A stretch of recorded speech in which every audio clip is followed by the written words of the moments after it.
IPLची रणधुमाळी सध्या सुरू आहे। IPLवरती 800 कोटींचं बेटिंग लावण्यात आलंय। सट्टेबाजीतनं 22,000 कोटींची उलाढाल झालेली आहे। प्रत्येक सामन्यावरती जगभरामधनं 300 ते 800 कोटींचा सट्टा लावला जात असल्याची माहिती समोर आलेली आहे। तर IPL बाबत ही महत्त्वाची अपडेट। IPLची रणधुमाळी सध्या सुरू आहे। IPLवरती 800 कोटींचं बेटिंग लावल्याचं समोर आले आणि याविषयीचा अधिक तपशील जाणून घेऊया। निखिल चव्हाण आपले प्रतिनिधी आपल्याला अधिक माहिती देतात। निखिल,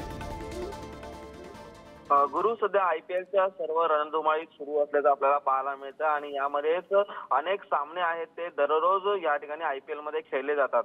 याच सामन्यावरती तर प्रत्येक बॉल वरती देखील हा जो सट्टा आहे तो लावला जातो आणि यामधूनच लाखोंची नाही तर करोडोंची उलाढाल यामध्ये होत असल्याचं पाहायला मिळते।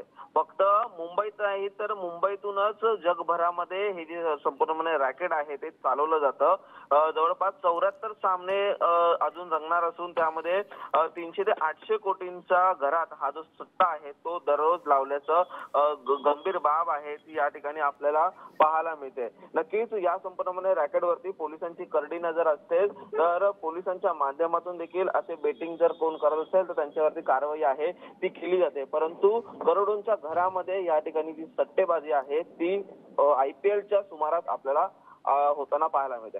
गुरु, धन्यवाद निखिल या सविस्तर माहितीसाठी।